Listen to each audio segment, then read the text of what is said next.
la sobreprotección. ¿Qué es lo que más está viendo? Un niño sobreprotegido es un niño que no tiene límites adecuados y no sabe defenderse.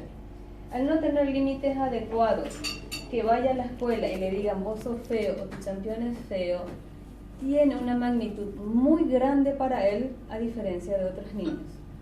Entonces, como no puede tener límite en el sentido de que esto está bien y esto pueden decirme, sobreexagera.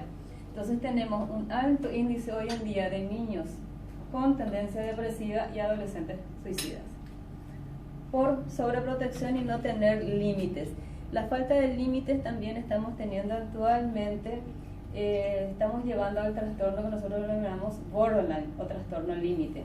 El trastorno límite justamente es un trastorno que se da por falta de límites. Son adolescentes que hoy en día transgreden absolutamente todo. El área social, el área familiar, el área sexual, hay sobre consumo de drogas.